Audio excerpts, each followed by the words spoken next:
मूर्ति धुआं पत्थर को सेवा करने के लिए गई, लेकिन वहाँ भी मुझे शांति नहीं मिली। इसी तरह मेरा जीवन बीतता गया और बचपन में बहुत सारी घटनाएं मेरे जीवन में। एक समय था, मेरा एज उस समय की कितना था, 10 वर्ष का एज था। उस समय मरने वाली थी मैं, एकदम बिस्तर में। कोई भी मुझे बाँचने वाला नहीं था, कोई भी मुझे आशा नहीं रखता था। मेरे माँ पिता ने भी आशा छोड़ दिया था कि एक बाँचेगा नहीं, लेकिन उस अवस्था से भी प्रभु ने मुझे बचाया।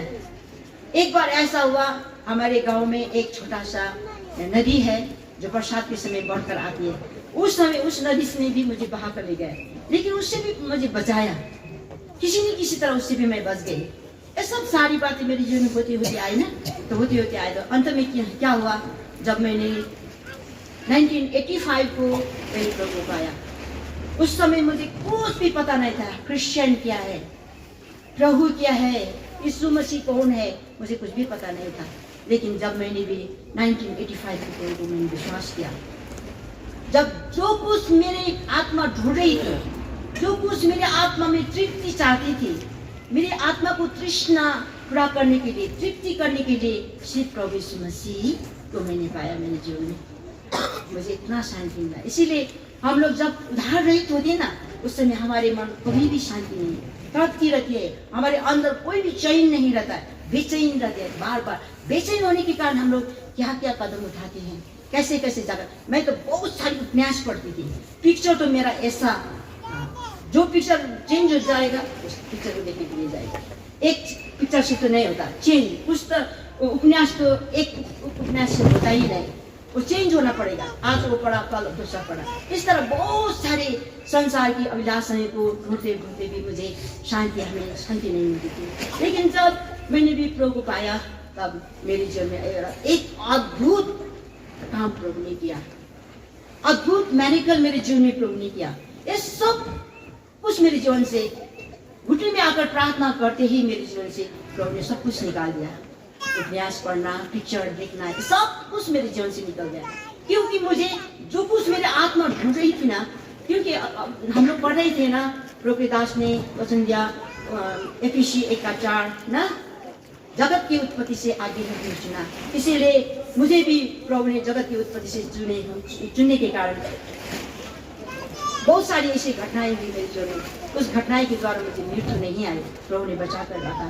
अंत में प्रभु ने मेरे जीवन में एक काम किया। अब मुझे चैन है, मेरे हड्डी में ताकत है, मेरे आनंद अंदर, हृदय में आनंद है, उत्साह है। आनंद से मैं प्रभु की सेवा कर सकती हूँ ना। इसीलिए ऐसी बात परमेश्वर के जीवन में, परमेश्वर हमारे जीवन में कर सकते हैं ना। तो हाम्रो जीवनमा चाहिँ प्रभुले एउटा अद्भुत काम गर्नुहुन्छ, अचम्मको काम गर्नुहुन्छ। यो काम त कसैले गर्नु सक्दैन। कुनै पनि धर्म कर्म कुनै पनि है रीतिरिवाजले, दान पुण्यले, आज कुनै पनि कुराले हाम्रो जीवनमा यस्तो प्रकारको बदलाव, यस्तो प्रकारको आनन्द, शान्ति ल्याउन सक्दैन है। यसै कारण आज हामीले एउटा यस्तो अद्भुत परमेश्वरलाई पाएका छौँ र अचम्मको परमेश्वरलाई पाएका छौँ। यही परमेश्वरले आज हामीलाई यो आनन्द दिएर राख्नु भएको छ, यो संगति दिएर राख्नु भएको छ। यो संगतिमा बस्दाखेरि तपाईँहरूलाई कस्तो लाग्छ? बहुतै आनन्द है, बहुतै आनन्द। एकदम प्रभुले भनेका कुराहरूले हाम्रो हृदयलाई कति उत्साहित बनाउँछ, प्रभुले दिएका वचनहरूद्वारा हाम्रो मन कति उत्साहित हुन्छ है। यसै कारण आज दाउदले यहाँ भन्छ है, जब पाप गर्दाखेरि मान्छे कति बेचैन हुँदो रहेछ नि त। यो त दाउदले त परमेश्वरलाई चिनेर पनि उसले मान्छेले भने धन्यको दिवानी मानिस है जसको अपराध क्षमा भएको छ, जसको पाप ढाकिएको छ है, जसको पाप ढाकिएको छैन, जसको अपराध क्षमा भएको छ, जसको पाप ढाकिएको छ, धन्य के हो। तर यो कुरा जान्दा जान्दै पनि दाउदले है, दाउद चाहिँ बकेर गए है, पापमा गिरे। अनि अन्तमा आएर यो 3 र 4 पदलाई उसले यहाँ भन्छ है, कस्तो म अब चुप्पो लागेर बस्छु, बोल्न पनि नसक्ने अवस्थामा म चुप्पो लागेर बस्छु है। मलाई चाहिँ एकदम के भइरहेको छ, कराउँदा कराउँदा मेरो हड्डीहरू पनि कौलिएर जाएको छ। पापले मान्छेलाई त्यहाँसम्म पुऱ्याउँदो रहेछ नि त है। यसै कारण यही पापबाट, यही अधर्मबाट, इसी पाप से, इसी अधर्म से परमेश्वर ने हमें छुटकारा दिया। परमेश्वर ने एक अद्भुत काम हमारे जीवन में किया। इसीलिए हम बड़े आभारी होकर परमेश्वर ने जो हमारे जीवन, अभी हमने सुन रहे थे गवाही में, ये सबसे बड़ी बात यह है, आज हमें क्रूस का सामर्थ्य, जो परमेश्वर का सामर्थ्य है हमारे जीवन में आने के कारण आज हम कितने आनंद है, हम आज्ञाकारी होते, मंदी के अधीन में रहते हैं, बड़े लोगों के अधीन में रहते हैं। बड़े लोगों के अधीन में रहकर तो कितना हमें आनंद मिलता है ना। इसीलिए आज यहाँ पर जब हम लोग अधीनता से बाहर निकलते हैं, अपने मनोकामना पूरा करने के लिए, अपने मन की इच्छा पूरा करने के लिए जब हम निकल जाते हैं, तब हम इस तरह पाप में डूब जाते हैं। इसी तरह दाऊद की सारी स्टोरी सभी को पता है न।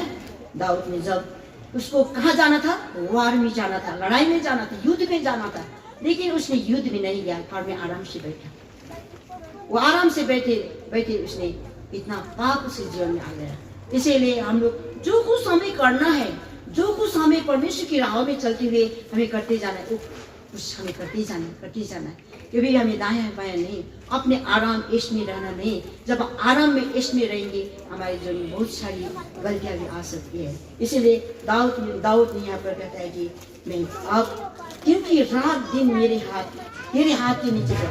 परमेश्वर के आगे जब हम पाप करते हैं ना, तब हम सिर भी ऊंचा नहीं कर सकते हैं, कभी अपने सिर को ऊंचा नहीं कर सकते। जहाँ हम परमेश्वर को पाकर भी हम गलती करेंगे, भूल करेंगे, तो क्या होता है, हम कभी भी परमेश्वर के आगे अपने सिर को ऊंचा नहीं कर सकते। हम दबते क्या होता है बताए क्या, और तेरे दबा रहा था। नेपाली में पढ़ने पर्दा 4 पर, किनकि दिन रात तपाईको हात ममाथि गरम भएर रह्यो, मेरो शरीरको पानी ग्रीष्म ऋतुको खडेरीमा परिवर्तित भयो। देखिए कितनी भयानक बात है। यहाँ पर कहता है कि मैं तेरे हाथ के नीचे दबा रहा और मेरी तलवार मेरे शरीर की जो पानी है, वो पानी एक शीत के रूप में बह गया, निकल गया। जब हम इस तरह का जीवन हम लोग अनुभव करते हैं ना, तो हमारे जीवन में कितनी दुख होती है, कितनी तकलीफ होती है। इस सब बात को जब हम परमेश्वर से दूर हो जाते हैं ना, तो हम लोग बहुत दुख और कष्ट में चले जाते हैं। इसलिए आज फिर भी परमेश्वर का जो योजना, परमेश्वर का जो प्रपोज हमारे जीवन में रखा हुआ है, वो प्रपोज के अंदर लाने के लिए प्रभु हमें सारी अवस्था में तो ले जाते हैं। सब प्रकार की अवस्था में हम पाप में भी गिर जाते हैं, लेकिन प्रभु जो योजना मेरे ऊपर रखा, आपके ऊपर रखा, हमारे सबके ऊपर जो योजना परमेश्वर ने, वो योजना पूरा करने के लिए फिर भी प्रभु ने किसी भी सारी स्थिति में ले जाकर फिर वो वापस अपने चरण में ले आता है।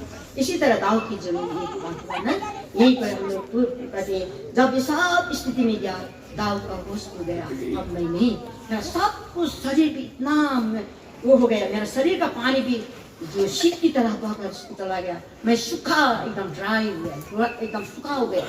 तब ये अनुभव करते हुए जब दाऊद ने भी परमेश्वर के आगे जाकर अपना पाप को स्वीकार किया। यहाँ पे तो 5 को पढ़िदिनु त, मैले तपाईको सामु आफ्नो पाप स्वीकार गरे र मेरो अधर्म लुकाइन। मैले भने म परमप्रभुको सामु आफ्ना अपराधहरू स्वीकार गर्नेछु अनि तपाईले मेरो पापको अधर्म क्षमा गर्नुभयो। सेला। देखिए जब दाऊद ने भी परमेश्वर के आगे जाकर कहता है कि मैंने अपना पाप आपके आगे प्रकट किया और मैंने अपने अधर्म को नहीं छिपाया, मैंने और कहा मैं यहोवा के सामने अपने अपराधों को मान लूंगा, तब तूने मेरे अधर्म और पाप को क्षमा करा। देखिए इस तरह दाऊद के जीवन में एक अद्भुत काम परमेश्वर ने किया। इस तरह का जब हम पाप करते हैं, भूल करते हैं, अनेक कार्य हो जाते हैं, परमेश्वर की दृष्टि में कितनी भूल करते हैं, तो हमें ताड़ना तो मिलता है। परमेश्वर को वचन, जब तुझे ताड़ना तो मैं दूंगा ही, मेरे ताड़ना को तू लेना ही पड़ेगा ना। इसलिए कहाँ पर लिखा है, हिब्रू 12 दिन आइए तो एक बार ये पद को पढ़िए। हाँ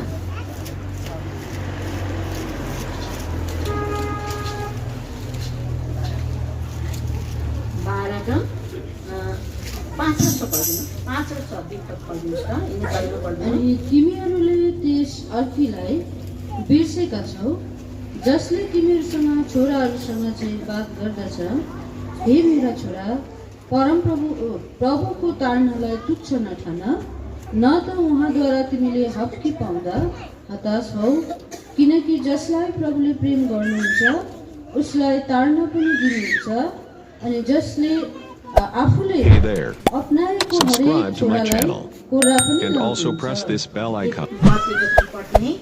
परमेश्वर का प्रेम कितना महान है, कितना महान है परमेश्वर का प्रेम। ये कहते हैं, जब तुम उस उपदेश को जो मैंने तुमको पुत्र के समान दिया था भूल गए हो। जब परमेश्वर के आदेश को, परमेश्वर के वचन को जब हम भूल जाते हैं, गलती करते हैं, हमारे जीवन में लापरवाहीपना आ जाता है, तब प्रभु हमें ताड़ना देता है। किस तरह अपना पुत्र की तरह, अपनी बेटी की तरह वो हमें ताड़ना देता है, क्योंकि वो ताड़ना के द्वारा पछतावी होकर मेरे समीप आए। जब हमें परमेश्वर की ओर से ताड़ना मिलती है ना, तब हमें क्या करना चाहिए? हमें पछतावी होना चाहिए। सच प्रभु, मैंने ये पाप किया, मैंने ये भूल किया, आपने मुझे ताड़ना दिया, मैं सब अपने भूल को मानते हुए आपके चरण में आते हैं। जब हम लोग परमेश्वर के चरण में जाएंगे, तत्काल परमेश्वर हमें अपने अंकमाल कर लेते हैं ना, अपने धर्म में हाथ से हमें संभाल लेता है। इसलिए आज हमें परमेश्वर ताड़ना देता है। यहाँ पर शिक्ष में कहता है कि क्योंकि प्रभु जिसे प्रेम करता है उसकी ताड़ना भी करता है। परमेश्वर जिसको प्रेम करता है उसको ताड़ना भी देता है। इसलिए और जिससे पुत्र बना लेता है उसको कोड़े भी लगाता है। देखिए परमेश्वर का प्रेम कितना महान है। आज हमें कोड़े देकर, ताड़ना देकर, हमें पिटाई देकर भी वो अपने नजदीक में हमें लाना चाहता है। इसलिए आज परमेश्वर की ताड़ना को तुच्छ मत ताड़ना होता है ना, परमेश्वर जो ताड़ना देता है उसको हमें हल्की नहीं सोचना चाहिए। इसलिए जब हम लोग इतनी भारी, इतनी भयानक पापों से हम बच गए हैं और परमेश्वर के राज्य के हकदार होने के लिए परमेश्वर ने इतनी बड़ी अद्भुत काम हमारे जीवन में किया, तो आज हम परमेश्वर के राज्य के हकदार होने के लिए, परमेश्वर के राज्य में प्रवेश करने के लिए किस तरह आज इस मार्ग में हमें चलना है, प्रभु यही चाहता है। इसलिए हम भूल करने वाले हैं, गलती करते हैं, लेकिन फिर भी जिस तरह दाऊद ने पाप किया, भूल किया, उसके जीवन में बहुत सारी संकट आई, बहुत सारी दुख आए, दुख और कष्ट के द्वारा उसने जान लिया कि परमेश्वर मुझे दंड दे रहा है। तब उसने अपने पाप को मान लिया, अपनी गलती को मान लिया। गलती को मान लेने के बाद शपथ को देखते हैं। आज का जो हम लोग का हिम वचन है, जो आदर वचन है, इस वचन को पढ़ते हुए हम कितना महसूस करते हैं परमेश्वर कितना प्रेमी है। जितने भी हम पाप करेंगे, लेकिन परमेश्वर हमारे जीवन में एक बात चाहता है कि हम पछताव करें, अपने पाप को स्वीकार करें, अपने भूल को स्वीकार करें। कितने तो भूल को स्वीकार नहीं करना चाहते ना, जो अपने ढिठाई में। इसलिए दाऊद ये भी कहता है कि मुझे हे परमेश्वर, मुझे अपने ढिठाई के पाप से मुझे बचा। और हम जीत होकर जित पाप करते जाएंगे तो हम उस पाप में डूबते जाएंगे। अंत में ऐसी भी दशा में कितने लोग चले गए। हम लोग ने कितनों को देखा, उसको कितना समझाया, कितना बुझाया, पछताव करो, परमेश्वर पर वापस आ जाओ, लेकिन उसने जीत होकर पछताव करना नहीं चाहा, तो अंत उसका मृत्यु भयानक मृत्यु है। ऐसे भी हम लोग घटना देखे। इसलिए आज हम परमेश्वर आज हमें ताड़ना देता है, हम एक पुत्र जानकर हमें चेतावनी देता है। उस चेतावनी में हम समझ न सके, जान न सके, उस परमेश्वर की ताड़ना को हम समझ न सके, तो हम भी अंत हमारे जीवन में बहुत ही भयानक बात आने वाली है। इसीलिए परमेश्वर का ये वचन कहता है कि यहाँ पर जब दाऊद ने भी अपना पाप मान लिया, पछताव किया, परमेश्वर के आगे जाकर उसने अपने अपराध को स्वीकार किया, तब तत्काल परमेश्वर ने उसका अपराध को क्षमा किया। क्षमा करने के बाद यहाँ कहता है कि 6 अदर वचन है, यहाँ पर कहता है इस कारण हर एक भक्त, उस समय क्या हुआ, दाऊद एक पाप में मरे हुए था, लेकिन उसने पाप को स्वीकार करते हुए आज परमेश्वर के आगे क्या हुआ, एक भक्त के रूप में परिवर्तन हुआ, असल भक्त के रूप में। उसने यहाँ कहता है इस कारण हर एक भक्त तुझसे ऐसे समय में प्रार्थना करे जबकि तू मिल सकता है। तो जब हम लोग पाप करते हैं, भूल करते हैं, भूल हम स्वीकार नहीं करते, पछताव नहीं करते, मान नहीं देते, तो क्या होता है, हम प्रार्थना भी नहीं कर सकते। सभी को अनुभव होगा ये बात। हम लोग जब शुरू में मैंने पाया था, कितनी बातों में बड़े भयानक पाप तो हम लोग नहीं कर सकते, अधर्म तो नहीं कर सकते, लेकिन कितनी गलतियां हमारे जीवन में हो जाती है। वो गलतियां को स्वीकार करते हुए नहीं मान देता, हमारे मन कितना हिट हो जाता है, प्रार्थना करने को भी दिल नहीं करता, बाइबल पढ़ने को भी दिल नहीं करता। इस तरह का जीवन हम लोग का हो जाता है। तब उस समय यदि तत्काल प्रभु आ जाए या मेरा मृत्यु आ जाए तो मेरी दशा क्या होगी। इसीलिए प्रभु हमें चेतावनी देता है, हम अपने पाप को स्वीकार करें, अपने अपराध को स्वीकार करें, बार बार प्रभु के चरण में जाकर अपनी गलतियों को मान लें। यही परमेश्वर आज हमारे जीवन में चाहता है। यही कारण है दाऊद ने हर एक भूल को, हर एक गलती को उसने हृदय से पछताव करते हुए परमेश्वर के आगे अपने पाप को स्वीकार किया। इसीलिए आज हम भजन संग्रह 51 अध्याय में जब पढ़ेंगे दाऊद ने किस तरह अपने पाप को परमेश्वर के आगे रखा। पाप के कारण उसके जीवन में हर्ष चला गया, आनंद चला गया, सब कुछ लुट गया, उसको वह कुछ भी नहीं कर सकता था।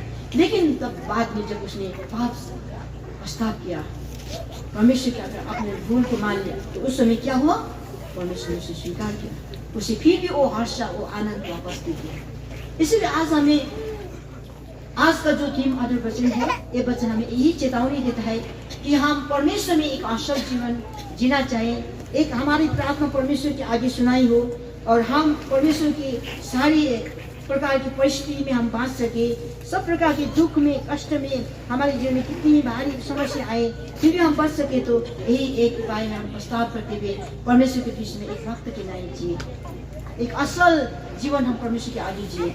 इसीलिए यहाँ पर कहता है जो का दास ने कहा कि निश्चय जब जल की बड़ी बाढ़ आई तो भी उस भक्त के पास में पहुंचे। देखिए, जब हम परमेश्वर के आगे विश्वास योग्य, परमेश्वर के आगे एक अधीनता के साथ, परमेश्वर की आज्ञा को पालन करते हुए, परमेश्वर के भय के साथ परमेश्वर के आगे रहते हुए हमारी यात्रा हम पूरी करते जाएंगे, तो सचमुच हमारे जीवन में कितनी तूफानें आए, कितनी समस्या आए, कितनी दुख आए, कितनी तकलीफ आए, कितने प्रकार की परिस्थितियों में हम घिरे हुए हो, फिर भी हमें क्या कहता है? वो नहीं डुबा सकते। इसलिए आज भी सच्चाई में जब हमने प्रभु को पाया, तो सच्चाई में परमेश्वर को किस तरह एक असल जीवन हम लोग परमेश्वर में व्यतीत कर सकते हैं। इसीलिए कहता है कि जब हम लोग, परमेश्वर कितना प्रेमी है, मैं इसी पद को पढ़ते हुए इतना ऐसा लगता है कि परमेश्वर कितना प्रेम करने वाला परमेश्वर है।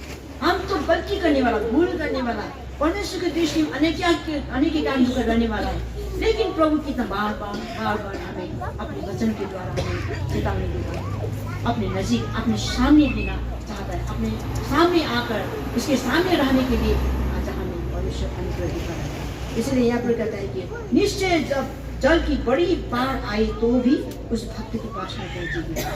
देखिए, सचमुच जब हमारे जीवन में आत्मिक यात्रा में चलते हुए, सेवा करते हुए, प्रभु के मार्ग में चलते हुए बहुत सारी अनुभवें लेकर हमें चलना है, बहुत सारी दुख और तकलीफ भी हमारे जीवन में आती है, परिस्थितियाँ और झूठा आरोप भी आता है, झूठा आरोप भी हमारे जीवन में आ जाता है। सेवा करते हुए, प्रभु की सेवा करते हुए जाते हैं, लेकिन जब हम परमेश्वर के अनुग्रह के छत्र छाया में रहेंगे, प्रभु में हम छुप कर रहेंगे, ये सारी बात से हम लोग सुरक्षित होंगे। ये सब जितने भी झूठ आरोप आते ना, वो झूठ का पर्दा खुल जाएगा। झूठ ही है, सत्य।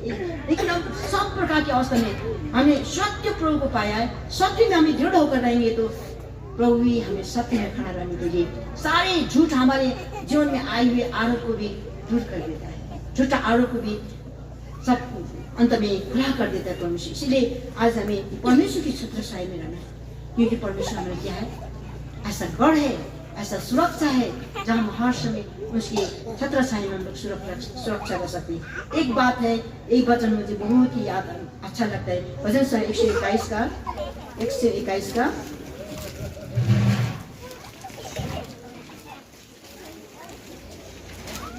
भजन संग्रह 121 का 5 पद को पढिए तो, परम प्रभु तिम्रो रक्षक हुनुहुन्छ, परम प्रभु ने तिम्रो दाहिने हातपट्टि तिम्रो छहारी हुनुहुन्छ। देखिए, परम प्रभु हमारा रक्षक है, परम प्रभु हमारा रक्षक है, और यहोवा तेरी दाहिने ओर तेरा छार है। हिन्दी में चाहिँ आर और नेपाली में छहारी है। छहारी भनेको कुरो चाहिँ के हो?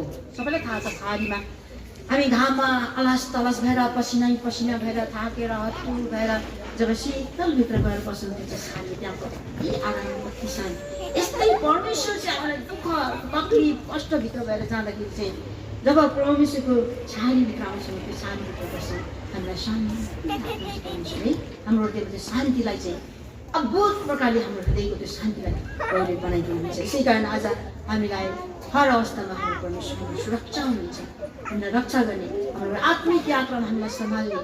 आज के हामीले संसारका सबै कुरा, कतिले त हामीले धर्म कर्म दान पुण्य गरेर आएको, संसारको धर्म कर्म मानेरै आएको, के हामीले संसारको धर्म कर्म मान्दाखेरि हुँदाखेरि कि यस्तो प्रकारको सन्तान र यस्तो प्रकारको ढाडस हामीले पाएका थिएनौँ।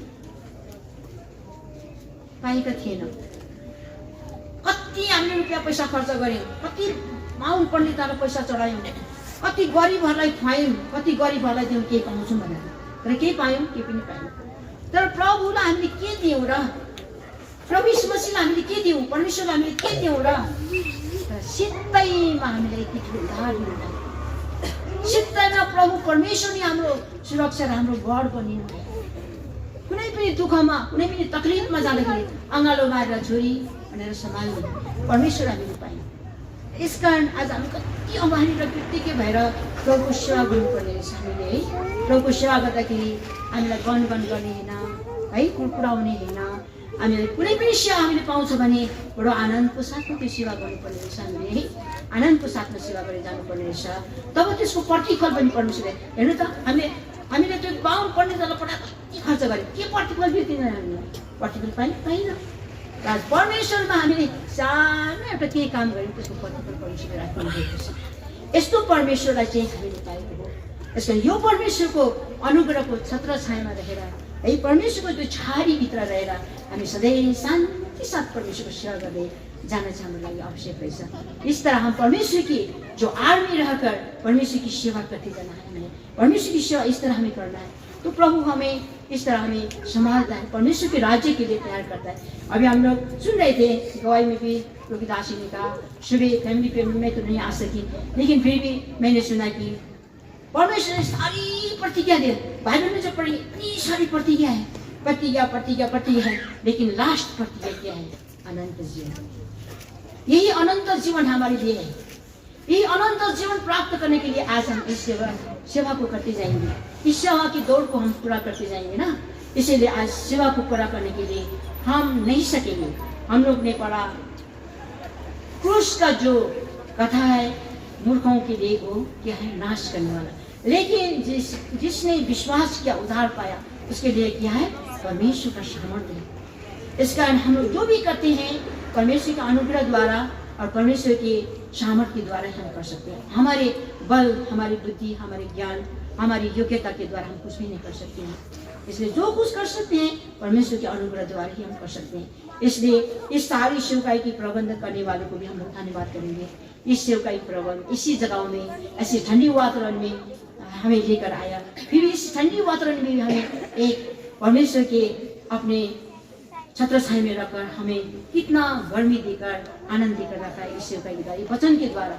इसलिए परमेश्वर का प्रबंध हमारे अद्भुत है। परमेश्वर ने जो कुछ हमारे जीवन में किया उसके लिए हमें बहुत ही आभारी होना चाहिए।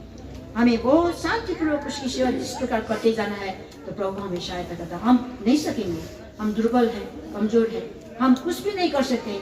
लेकिन कितने कहते हैं बहनें हम लोग क्या सेवा करें? बहनों की सेवा क्या है? सेवा तो प्रभु के दास लोग करेंगे, प्रभु के भाई लोग करेंगे सेवा, तो हम लोग क्या सेवा करेंगे? लेकिन ऐसा नहीं, कभी नहीं। मैं तो जब बाइबल का वचन पढ़ती हूँ ना तब उस समय मुझे ऐसा लगता है बहनों की सेवा, बहुत सारी सेवा है। बहनों की कर्तव्य प्रभु के घर में बहुत सारी है, बहुत सारी कर्तव्य बहनों को निभाना है प्रभु के घर में। ये बात हमें ख्याल करना चाहिए इस सेवकाई के द्वारा।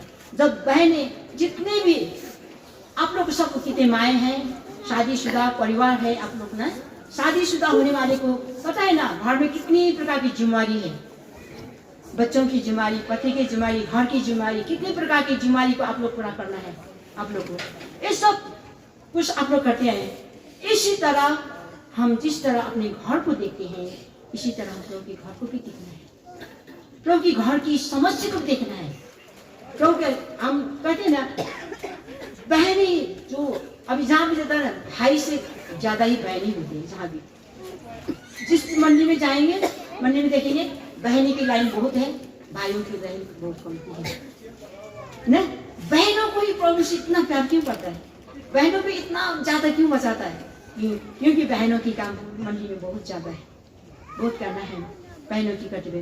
प्रभु के घर में कोई प्रभु का दास नहीं देखता, वो पर्दा फटा हुआ है, यहाँ पर तो इसका जरूरत है, ये लाना है, बर्तन किचन में ऐसा नहीं है, ऐसा नहीं है। क्या प्रभु दास को देखता है? क्या घर में कोई पति देखता है? बाकी माए बताए तो कोई घर में यस्तो जिम्मा लिएर यस्तो छैन रहेछ, यस्तो रहेनछ, यो पर्दा फाटेछ, पर्दा सिलाऊ, पर्दा बनाऊ, यो घरको यस्तो छैन, यो खाँचो पुरा गर भनेर कसैलाई भन्छ? कसैको पतिहरूले कि घरको पत्नीले मेरो घरमा यो कुरो चाहियो, यो घरमा यो चाहिए, यो कुरा चाहियो। ये सब जरूरत प्रभु के घर में है।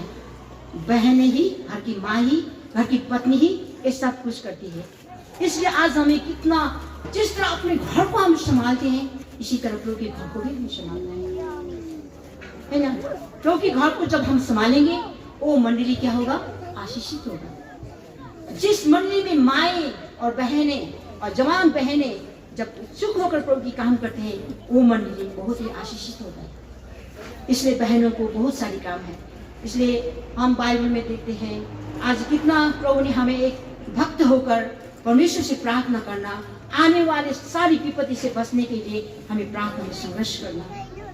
आप लोग जानते हैं ना, कितने अभी हम लोग ये सोचे कि आने वाले दिन में क्या होगा, आने वाले दिन में कैसे दिन हमारे लिए आएंगे, ये हमें सोचना है। क्योंकि घर की माएँ सब कुछ सोचती है, पहले ही सोचती है आने वाले दिन में मेरे बच्चों के लिए क्या करना है, स्कूल भेजना है, ऐसा करना है, ऐसा करना है, सब लोग सोचती है ना माँ। इसी तरह प्रभु के घर में भी हम लोग का एक कर्तव्य है। इसी तरह प्रभु के घर में भी जब माएँ सब बहनें इस तरह सोचती है ना, तो वो मंडली एक आशीषित मंडली बन जाती है, वो मंडली उन्नतशील मंडली बन जाती है। बहुत सारी मंडली को मैंने देखा जितने जहाँ पर माँ बहनी की कोई सेवा ही नहीं है, माँ बहन इतना क्राडिश है, वो लोग लापरवाही जीवन जीते हैं, वो लोग प्रार्थना में भी नहीं रहते। प्रार्थना वो मंडली में क्या होता है? जागृत, कोई आशीष ही नहीं, खाली खाली खाली पना होता है। लेकिन जिस मंडली में माएँ जागृत होकर लोगों के घर की ध्यान देते हैं, लोगों को घर को एकदम उत्साह से वो लोग करते हैं, वो मंडली एक आशीषित बनती है। इसलिए माँ का अर्थ ही क्या है? एक घर को समेट कर रखना है। माँ ऐसी माँ है, इसलिए हम लोग बाइबल पढ़ेंगे, नीति वचन में जब आप लोग पढ़ेंगे ना 31 अध्याय आप लोग एकदम पढ़े, वहाँ पे जो माँ है ना, उसने अपने बेटी को कितना शिक्षा दिया। बेटा तू एक राजा है, तू कभी इसका नशा को मत छोड़ना, किसी स्त्री के पास नहीं जाना, कोई ऐसे काम नहीं करना, क्योंकि तू इतनी राज्य की जितनी प्रजा है, प्रजा की तुझे देखभाल करना है, प्रजा की न्याय करना है। इसलिए माँ कितनी अच्छी शिक्षा देती है। वो शिक्षा को लेकर वो राजा अपने राज्य में राज्य करता है और प्रजा को सुख से रखता है। इसीलिए जितने और हम पढ़ते जाएंगे 31 अध्याय का, एक सिस्टर है, एक बहन है, एक बहन ने अपने घर को कितना सजा कर रखा है, अपने पति को कितना आदर दिया।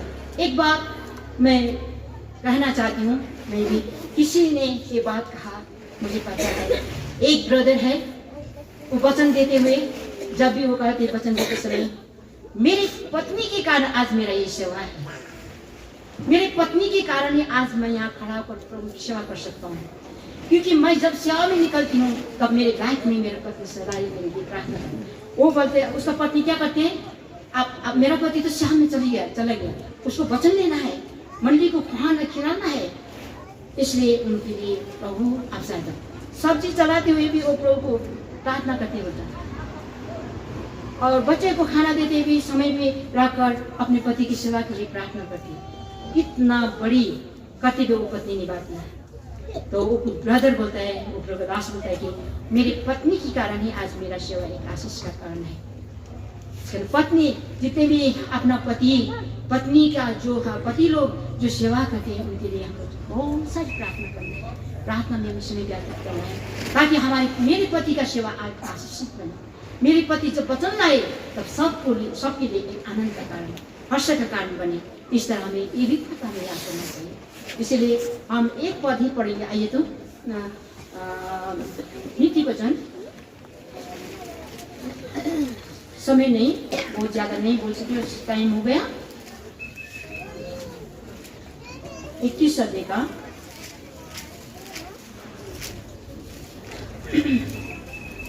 10 पद पढ़ेंगे, उसके बाद हम लोग इधर पढ़ेंगे। 10 पद सभी लोग पढ़ेंगे। आइए तो, क्योंकि बहनी की सेवा होने के कारण वचन तो है एक तरफ, फिर भी दाऊद के जीवन की बहुत सारे प्रभु के दास को सब वचन की प्रकाश ला रहे हैं, बता रहे हैं। हम लोग ये बात लेकर जाएं। और आज बहनों की सेवा होने के कारण थोड़ी देर मुझे भी बोलते आ गया कि बहनों की जीवन कर्तव्य क्या है, हमें बहनों की सेवा क्या है, ये बताने के लिए मुझे भी प्रभु की अगुवाई हुई, इसलिए मैं ये बात कर रही हूँ। आइए 10 पद सबसे पहले पढ़िए। 31 सुनो।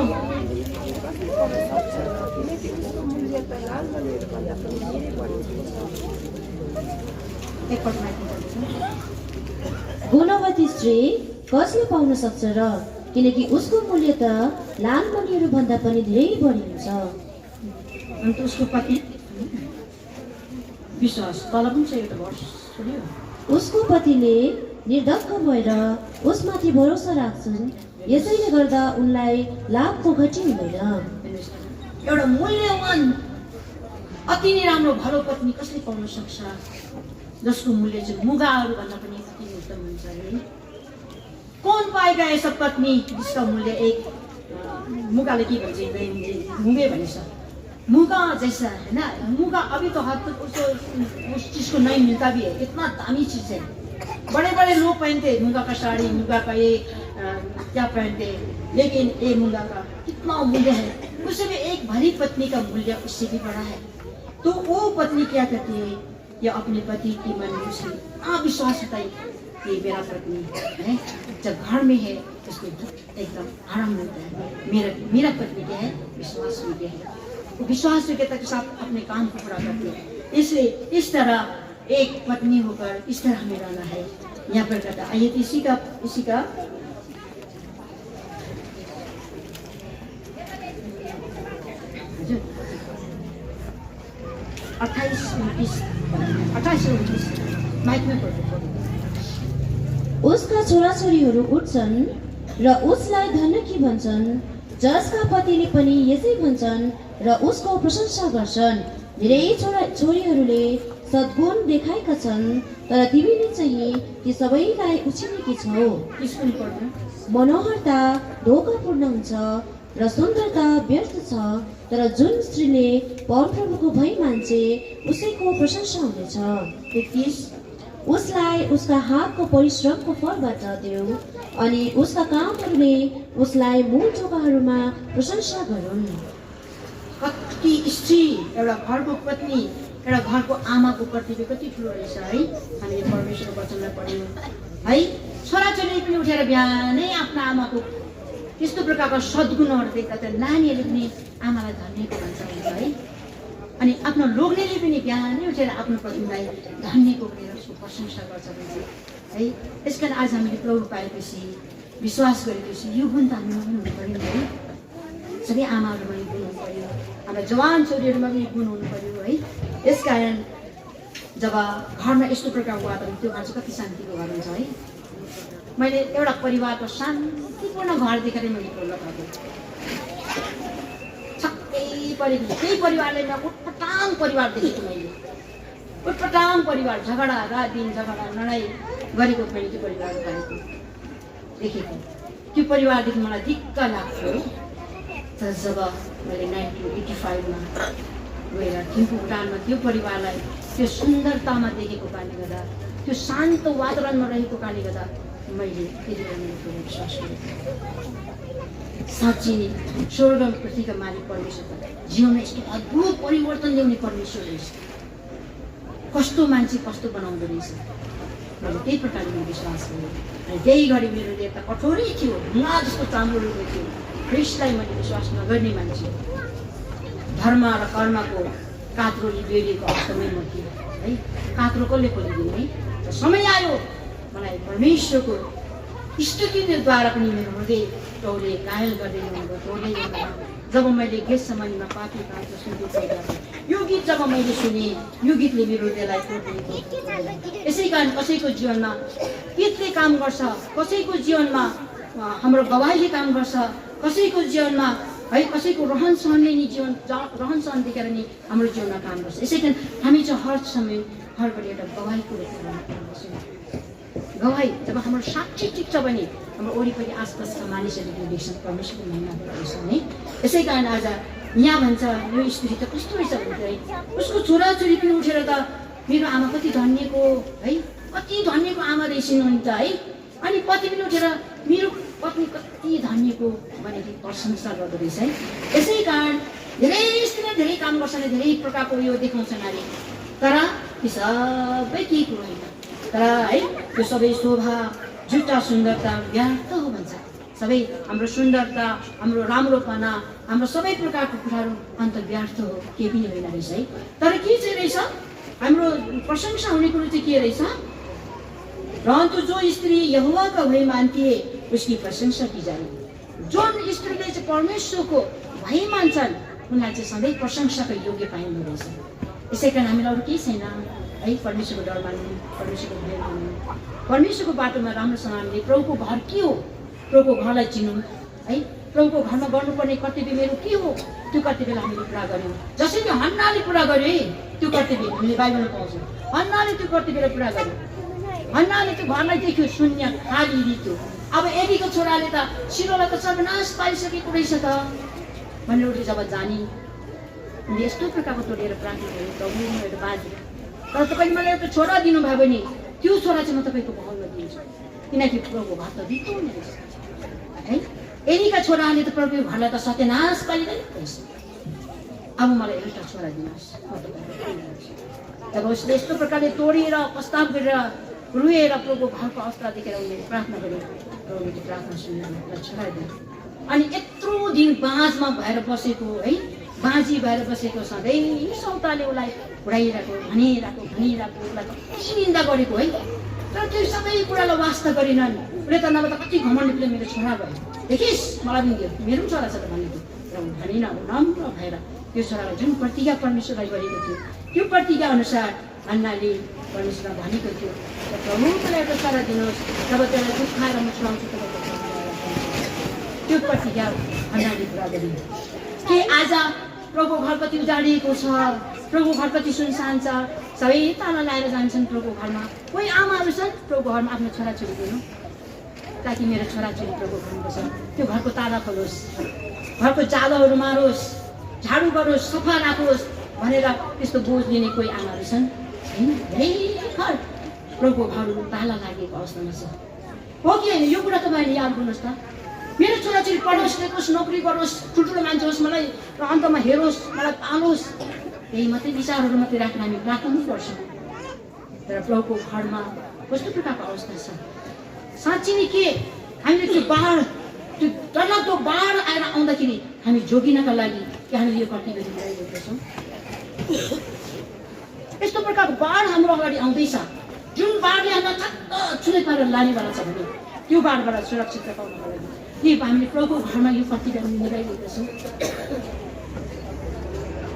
सबैभन्दा महत्त्वपूर्ण कुराहरू आमाहरूको लागि यही हो प्रभुको घरको महत्त्वलाई बुझ्नुपर्छ प्रभुको घरको खाँचोलाई बुझ्नुपर्छ प्रभुको घरमा किन ताला लाग्ने मेरो छोरा छ त मेरो छोरालाई दिन्छु मेरो छोरी छ त मेरो छोरीलाई दिन्छु छोरीलाई पढाउने लेखाउने संसारको मोज मस्ती संसारको अभिलाषामा मात्रै डुबाएर राख्ने होइन है र हामीले जब हामीले परमेश्वरबाट यति ठुलो अनुग्रह पाएको छौँ परमेश्वरबाट यति ठुलो दया पाएका छौँ भने यो दया र अनुग्रहको खातिर हामीले परमेश्वरको घरमा केही न केही गर्नुपर्छ भन्ने कुरा चाहिँ परमेश्वरको वचनले बताउँदो रहेछ यो हाम्रो विचार पनि होइन हाम्रो उद्देश्य म यो सबै कुरो बोल्छु भनेर पनि जानु पनि होइन है कहाँ बोल्दै जानुपर्ने कहाँ बोल्दै आएन हो त्यो प्रभुको विचार हो हाम्रो निम्ति राख्नुभयो है यसै कारण आज हामी एउटा आमाहरू भएर हामीले गर्नुपर्ने कर्तव्य र जवान छोरीहरू भएर जवान छोरीहरू गर्नुपर्ने कर्तव्य धेरै छ है मन्दिरमा दुःख उठाउँछन् जसले मन्दिरमा जसले साथ दिन्छन् मन्दिरमा उत्साहसँग सेवा गर्छन् है आफ्नो कर्तव्य त्यो छोरीहरू सधैँ प्रभुमा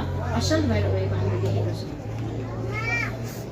त्यो छोरीले जहिले पनि असल काम गरेको देखेका छौँ अनि त्यो छोरीको भविष्य पनि असल उनको लागि असल भाग पनि परमेश्वरले दिएको हामीले देखेका छौँ यसलाई यस्तो प्रकारले चाहिँ हामीले प्रभुको घरको काम हामीले गर्दै जानुपर्ने साँच्चै नै प्रभुले हामीलाई हाम्रो जीवनमा आइरहने आधी बेरी बाढ तुफानबाट पनि हामीलाई कसरी सुरक्षा दिन्छ है त्यसकारण त्यो प्रकारको हाम्रो कर्तव्य रहेछ एउटा परमेश्वरले हामीलाई एउटा भक्ति हुने एउटा भक्तको जीवन दिएको छ भने भक्तको कर्तव्य रहेछ हामीले कुन समय परमेश्वरलाई मैले भेट्नुपर्ने मैले कसरी परमेश्वरलाई भेट्नुपर्ने कुन समय गएर मैले परमेश्वरको अघिमा घुट्ना टेक्नुपर्ने कसरी मैले प्रार्थना गर्नुपर्ने यो कुरालाई चाहिँ हामीले बुझिराख्नुपर्ने रहेछ भन्ने कुरा चाहिँ परमेश्वरको वचनले आज हामीलाई दिनुभएको धेरै छ यो कुराहरू हामीलाई समय सर्ट टाइम है र पनि मैले बेसी टाइम दिएँ है 5 बजे मैले सक्नुपर्ने 15 मिनट बेसी भयो है त यसरी नै हो हाम्रो कर्तव्य ठुलो छ अब त्यही पदलाई हामी एकचोटि पढौँ र हामी वचनलाई राख्छौँ है धेरै समय पाउँदैनौँ, यस्तै हो समय।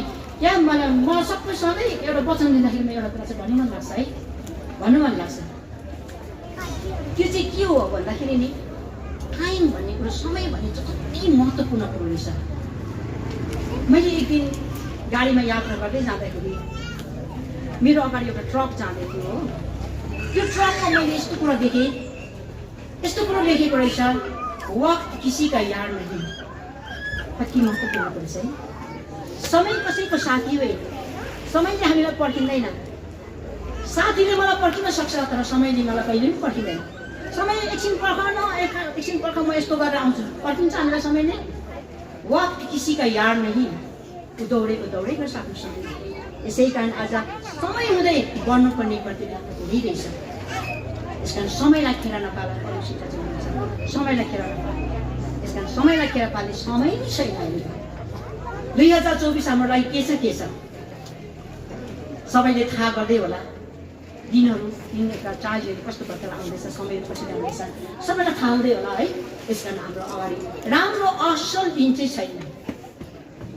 यस कारण वचन एकपल्ट एपिसी 6 ल त्यस्तै समय चाहिँ गए तापनि हामी पढ्दै जाउँ है। परमेश्वरको वचन है, वचनले चाहिँ हामीलाई सतर्क गराउने हो। इफिसी 5 अध्यायको हामीले पढ्दाखेरि कहाँ पढ्नुपर्छ भने 16 पदलाई पढिदिनुहोस्। नेपालीमा चर्को पढ्यो। समय खेर जान नदेऊ किनकि दिन खराब छन्। अब हामीले समय खेर जान दिँदैन। समयलाई हामीले पक्रेर राख्नु सक्दैन, समय त कुदिरहने हो। यसै कारण तर अब दिन नराम्रो छ हाम्रो अगाडि। त्यस कारण यही समयलाई चाहिँ हामीले फाइदा उठाउनु। आत्मामा हामीले के गर्नु पर्यो, प्रभु घरको निम्ति के गर्नु पर्यो, छोराछोरीको लागि के गर्नु पर्ने, मेरो कर्तव्य के हो, हामीले आफ्नो आफ्नो कर्तव्य बुझेर हामीले जसरी बाइबलमा पाएका धेरै नारीहरूको विषयमा, धेरै स्त्रीहरूको विषयमा हामी पढ्छौँ, उहाँले आफ्नो आफ्नो कर्तव्य निभाएर गएको छ। यसै कारण आज हामीले पनि आफ्नो आफ्नो कर्तव्य निभाउनुपर्छ।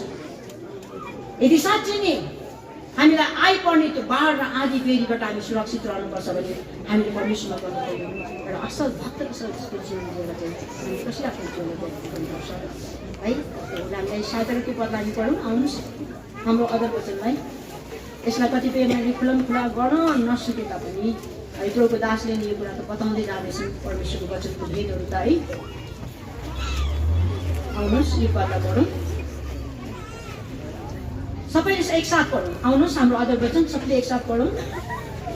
इस कारण हर एक भक्त तुझसे ऐसे समय में प्रार्थना करे जब कि तू मिल सकता है। निश्चय जब जल की बड़ी बाढ़ आए तो भी उस भक्त के पास में पहुँचेगी। हामीले आफ्नो कर्तव्य निभाएर गएका छौँ। प्रभुमा गर्नुपर्ने हाम्रो सेवालाई पुरा गरेको छौँ भने जस्तै बाढ रूपी समस्या हाम्रो जीवनमा आए पनि हामीलाई डुबाएर जाने छैन। त्यसै बाढ भन्नाले चाहिँ बाढै एउटा हुनु त अब आयो। अस्तिको टिस्टाको विषयमा भने कति डरलाग्दो बाढ आयो, कति घरहरू बगाएर लगे है, कति नोक्सान गरे।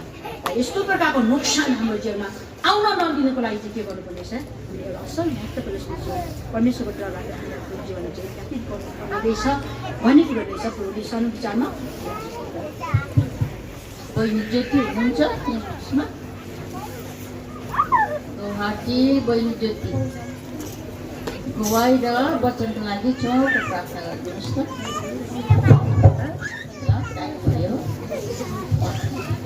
गवाई र वचनको लागि छोटो प्रार्थना गरिदिनुहोस्। हाम्रो अति नै महान दयालु जिउँदो परमेश्वर बाबु, तपाईँको चरममा किन हामी तपाईँलाई धन्यवाद नदिइ सक्दैनौँ प्रभुजी, किनभने तपाईँ धन्यवादीका योग्य परमेश्वर तपाईँ मात्रै हुनुहुन्छ। यसै कारणले गर्दा हामी तपाईँलाई धन्यवाद दिन्छौँ प्रभुजी। हामी साँच्चै नै तपाईँको दया कृपा प्रभुजी हामी यस्तो अघिपट्टि राख्नुभयो र प्रभुजी हामीलाई प्रभुजी आजको दिन यो दिनसम्म पनि राख्नुभएको कारणले गर्दा हजुर पनि यो सेवा